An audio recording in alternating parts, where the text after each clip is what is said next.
Everyone, welcome back to my channel. কেমন আছো? আমি পূজা বড়ুয়া। সো চলে এসেছি কিন্তু নতুন ব্লগের সাথে। সো বিকালে বাজে হলো পুরো 7টা। তো ছেলেকে এখন কিন্তু ইভিনিং স্ন্যাক্স দুধ সব দিব। তো ব্লগটাকে আমি এখন থেকে স্টার্ট করছি আর এন্ড করব কালকে, ঠিক আছে? তো তোমরা বিকালে চা খেয়েছো কিনা অবশ্যই কিন্তু আমাকে বলবে। আর বিকালে দেখো আমার কলোনির ভিউটা কেমন লাগছে। স্ট্রিট লাইটটা কিন্তু দারুণ স্ক্যারি লাগছে। তোমাদের লাগছে কিনা, কেমন লাগছে অবশ্যই কিন্তু বলবে, ঠিক আছে? তো জাস্ট ঘুমের থেকে উঠেছি, আমার চেহারা দেখে তো তোমরা বুঝে গেছো দ্যাট আমি ঘুমের থেকে উঠেছি। প্রচুর ঠান্ডা লাগছে, এখনো সোয়েটার মাফলার টাফলার কিছুই নিইনি।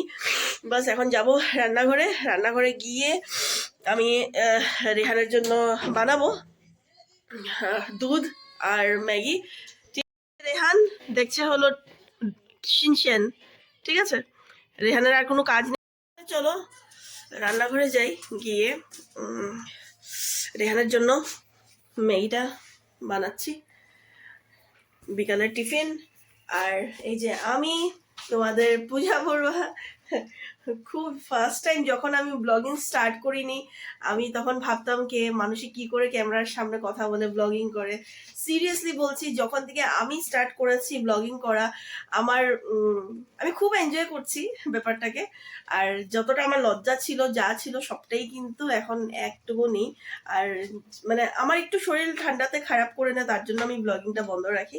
বাট ফিঙ্গার ক্রস করে রেখেছি আমার সাকসেসের জন্য। ইউটিউবের জার্নির মধ্যে, ফেসবুকের মধ্যে অনেক অনেক ভালোবাসা পেয়েছি। আর দেখা যাক কতটুকু আগে আমি যেতে পারি, ঠিক আছে? তবে চলো, তো ভিডিওটা কিন্তু বিকেল থেকে আমি স্টার্ট করেছি, হ্যাঁ, আর এন্ড করবো কালকে সকালে গিয়ে। তার মানে এই ভিডিওটা, এই ব্লগটা কিন্তু একটু লম্বা হবে। আমি সত্যি বলছি, আমার এখন এতটা রাগ হচ্ছে না কি আমি চিল্লিয়ে জোরে করে কান্দি, যেটা আমি পারবো না। জানতে চাও কি হয়েছে? তবে চলো আমার সাথে কিচেনে।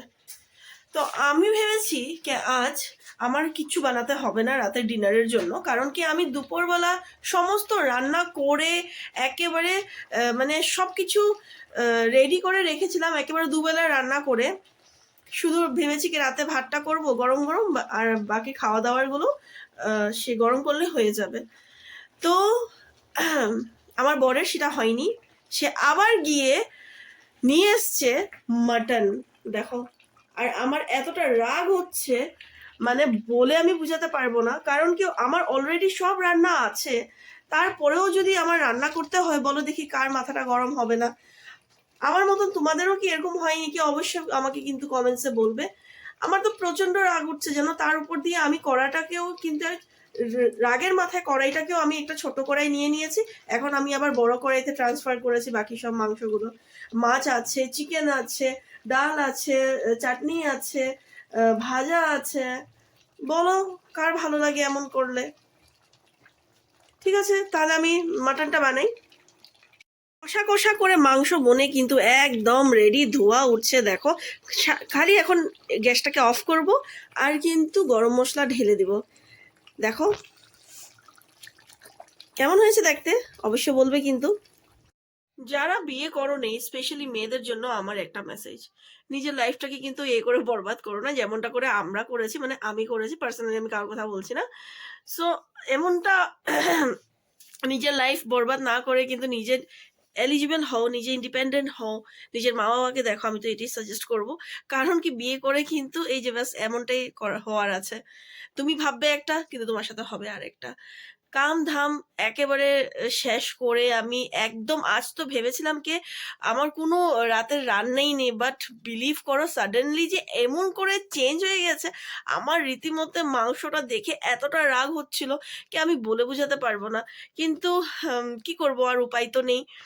তো বরকে তো আর কিছু বলা যাবে না। সে আমাকে বলেছে কি তুমি করো, আমি তোমাকে হেল্প করে দিচ্ছি। আমি বলছি দরকার নেই, আমিই করব। কারণ কি ছেলে মানুষরা যদি একবার রান্নাঘরে যায়, সে রান্নাঘরের অবস্থাটা কি হয় বাপরে বলার মতন না। যেহেতু সে আমার হাজবেন্ড কিন্তু সবকিছুই পারে করতে, সে সবই কিছুই করে। রান্না বাড়ার থেকে নিয়ে ঘর দুয়ার পরিষ্কার করা সবকিছুই সে করে, আমি মিথ্যে কথা কখনো বলবো না। বাট স্টিল একটা মেয়ে লোকের কাজের তুলনাতে একটা পুরুষ মানুষের কাজের তো তুলনাটা হয় না, তাই না বলো? তো এটাই ছিল। আমরা এখন ডিনার এনজয় করব, তোমরাও ডিনার এনজয় করো। আর এতটুকু পর্যন্তই রাখছি, ভিডিওটা কিন্তু কালকে এন্ড হবে।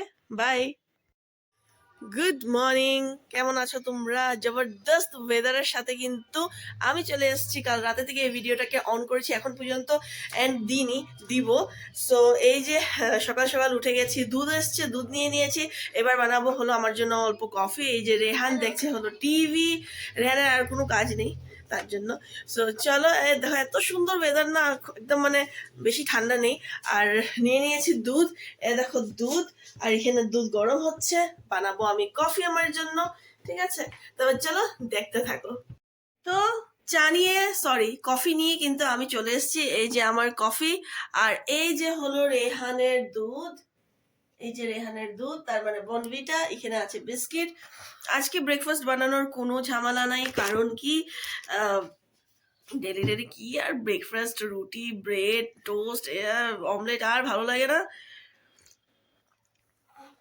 বাহ, একদম একটা রিফ্রেশিং কফি। তোমরা ব্রেকফাস্ট করেছো কিনা অবশ্যই বলবে।